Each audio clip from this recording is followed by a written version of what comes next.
생물은 환경에 적응을 하면서 살아가곤 합니다. 자신이 처한 환경에서 살아남기 위해서 오랜 시간에 걸쳐서 적응을 한다는 것입니다.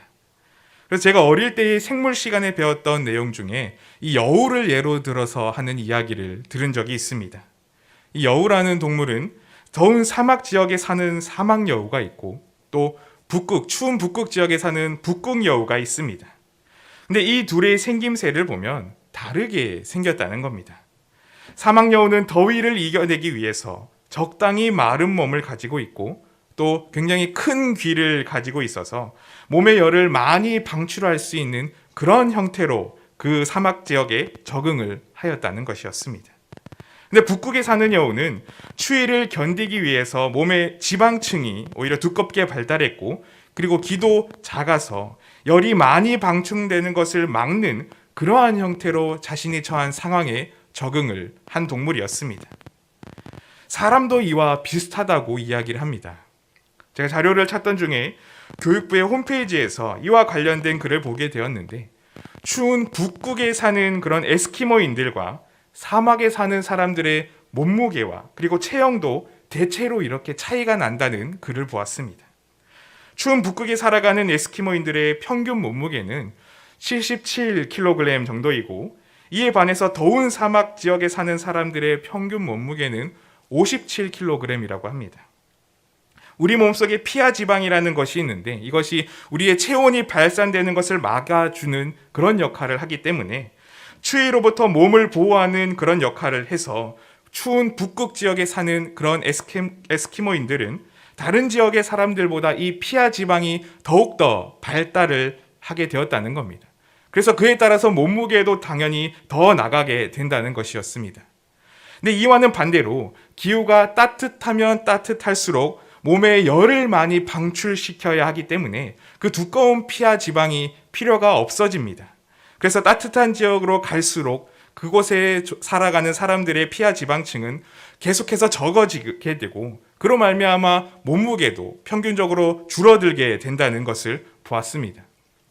혹시 살을 빼시려면 더운 지역으로 가시면 조금 더 도움이 될 것 같습니다.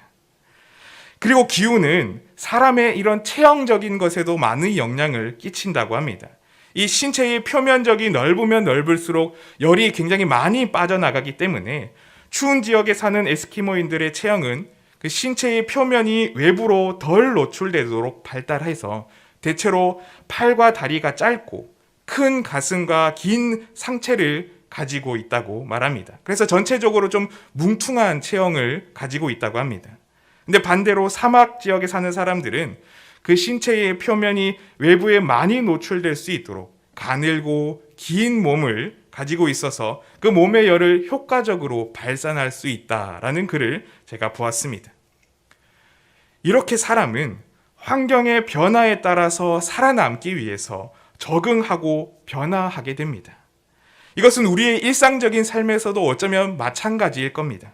우리가 처한 상황에 따라서 우리가 보고 듣고 배우는 것들이 다르고 그로 말미암아서 우리의 가치관들도 다르게 형성되기도 하고 또 그런 것들이 변화되기도 한다는 것입니다. 이런 변화와 적응은 하나님이 때로는 쓰시는 그런 긍정적인 변화가 되기도 하지만 또 한편으로는 하나님 앞에 범죄함이 되는 그런 부정적인 영향을 끼치는 길이 되기도 합니다.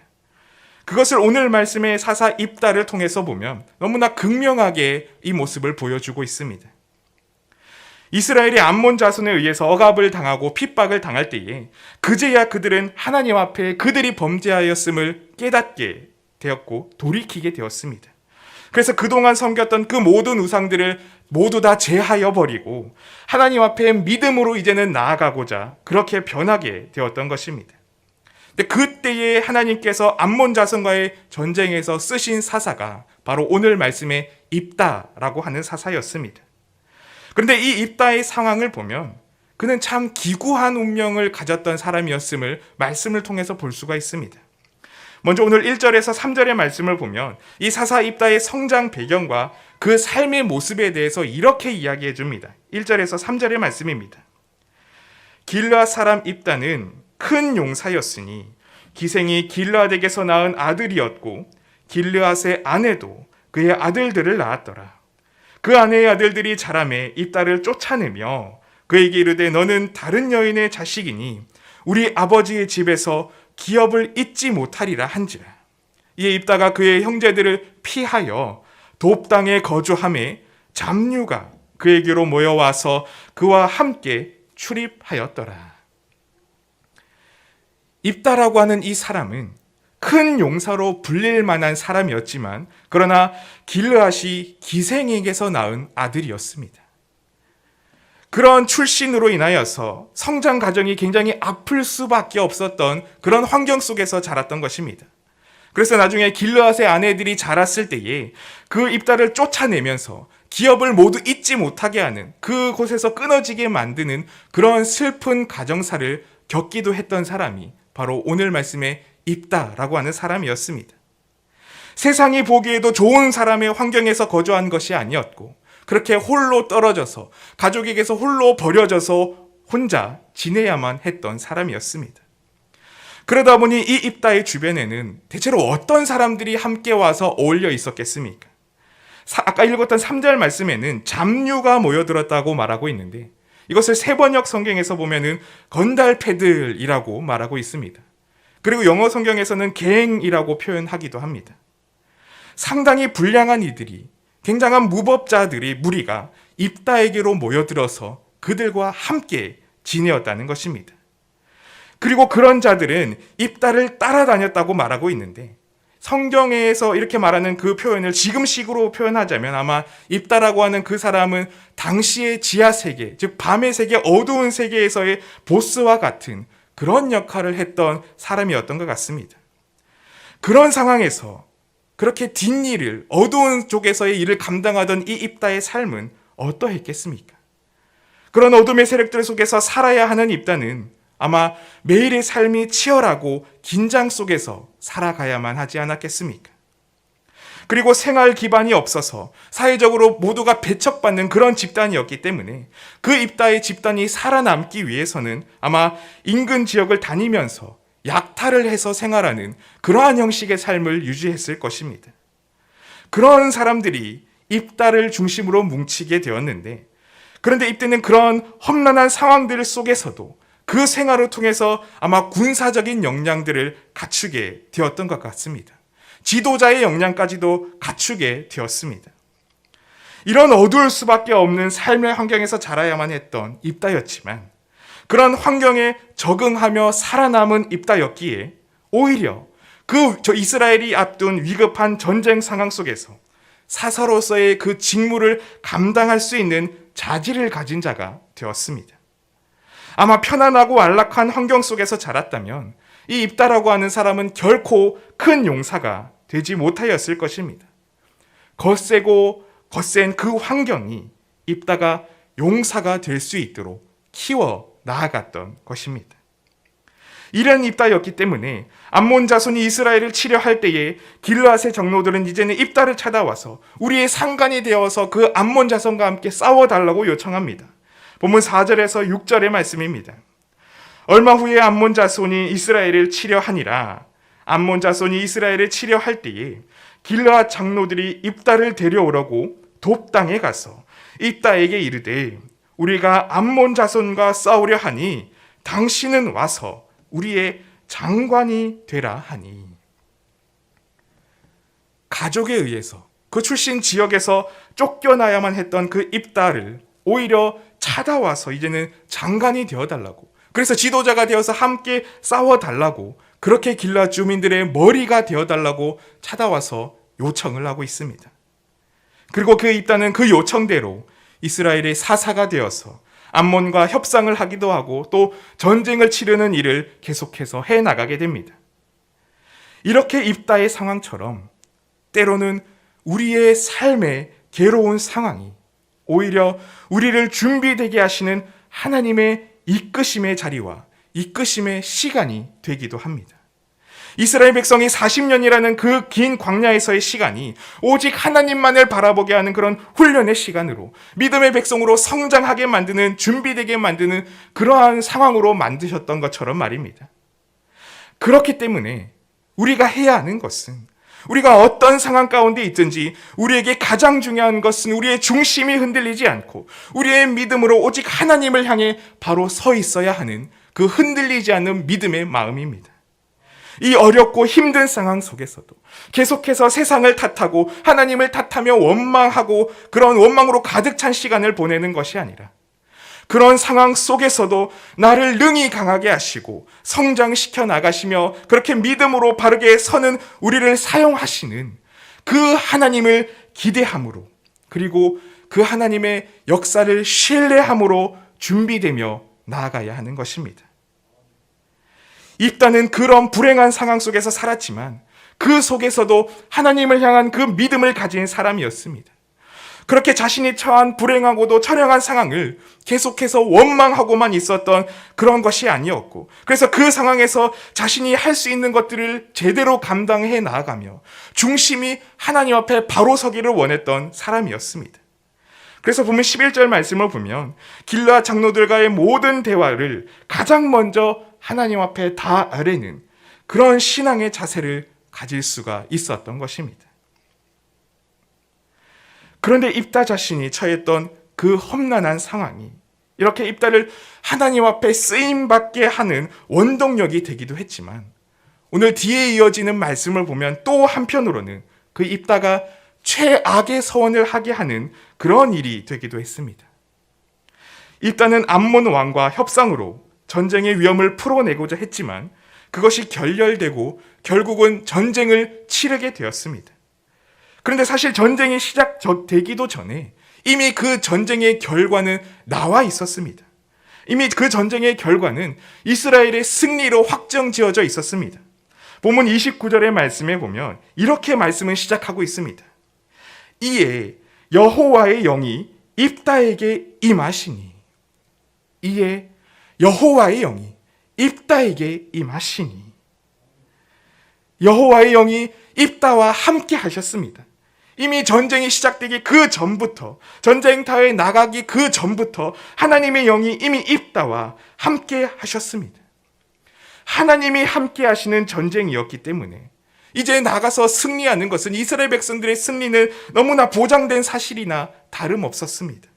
이미 전쟁의 결과는 나온 것이나 다를 바 없는 상황이었다는 겁니다. 하나님께서 함께 하시는데 하나님의 영이 그들과 함께 하시는데 어떻게 전쟁에서 그들이 패할 수가 있겠습니까? 그런데 여기에 인간의 연약함이 나타납니다.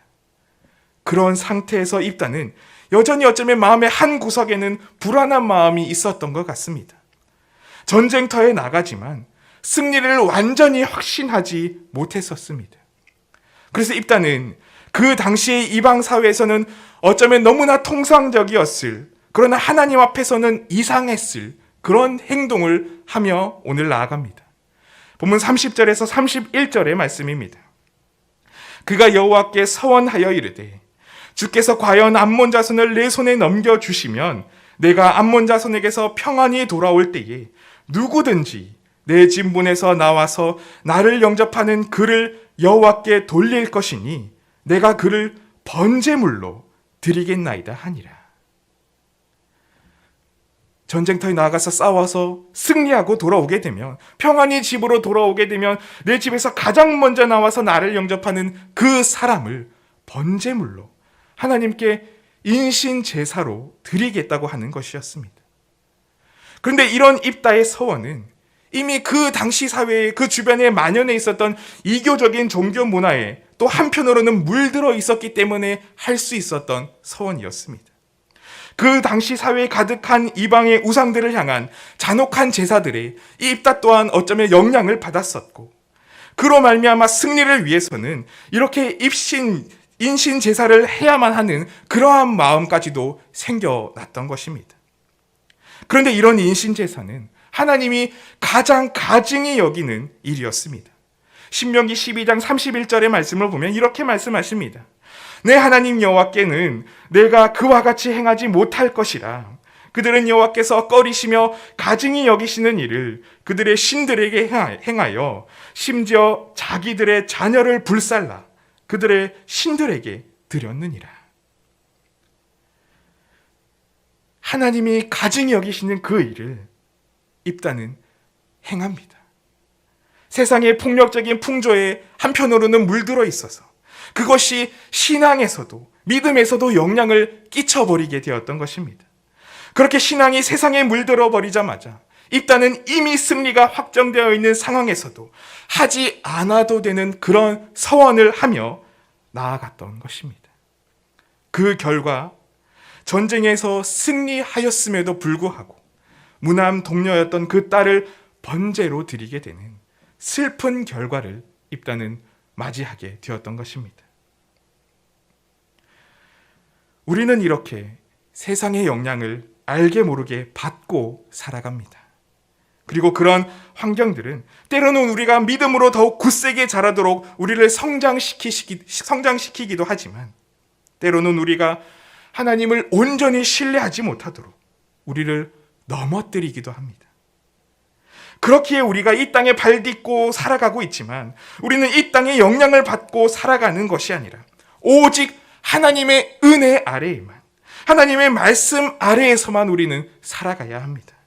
성령의 영향 아래에 있어야만 하는 것입니다. 우리가 세상에 물들어가는 것이 아니라 하나님의 말씀에 물들어가는 우리의 삶이 되어야 하는 것입니다. 그래서 우리는 오히려 세상을 말씀으로 물들이며 말씀으로 변화시키며 나아가는 믿음의 삶을 우리가 이 땅에서 살아가야 하는 것입니다. 우리의 믿음을 세상의 얄팍한 소리와 결합시켜서 우리의 불안을 해소하려고 하는 그런 어리석음이 우리에게 일어나지 말아야 할 것입니다. 지금 처한 아슬아슬한 상황으로 인해서 내 마음에 있는 그런 샘솟는 불안으로 인해서 내가 하나님을 믿는 것 말고 무엇인가를 더 해야 할 것 같다는, 마치 입다가 전쟁에 승리하기 위해서 인신공양을 서원하는 것과 같은 그런 어리석은 행위를 우리는 하지 않아야 합니다. 하나님이 우리에게 임하시고 하나님이 우리와 함께 하시면, 우리가 그 영향력 아래에 있으면, 그 영향력 아래에 늘 머물러 있으면 우리의 삶은 가장 복된 삶이고 가장 은혜의 길로 인도될 것입니다. 그리고 우리가 하나님의 영향 아래에 있으면 세상에 우리를 향해 불어오는 세상의 거센 바람은 오히려 우리를 더 높게 날아오르게 만드는 도구로 하나님이 변화시키실 것입니다. 상황과 세상에 물들지 않고 하나님께 물들어서 이 땅을 힘있게 살아갈 수 있는 우리 모든 염천의 가족들이 되시기를, 하나님으로만 물들어서 그렇게 믿음과 은혜 가운데 나아가는 우리 모두가 되시기를 간절히 소망하고 축복합니다. 우리의 힘과 능력은 오직 하나님께만 있습니다. 함께 기도하겠습니다. 사랑의 하나님, 감사합니다. 오늘도 우리가 이 땅에서 발 딛고 살아가지만 그러나 하나님의 사랑 안에서, 하나님을 믿는 그 믿음 아래에서 우리가 이 땅에서 살아가게 하여 주시니 감사를 드립니다.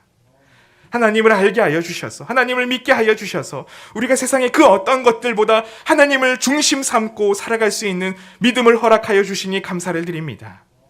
우리가 이 흔들리지 않는 믿음으로 이 땅 가운데서 끝까지 승리하며 살아가는 그런 믿음의 삶을 살게 하여 주시옵소서.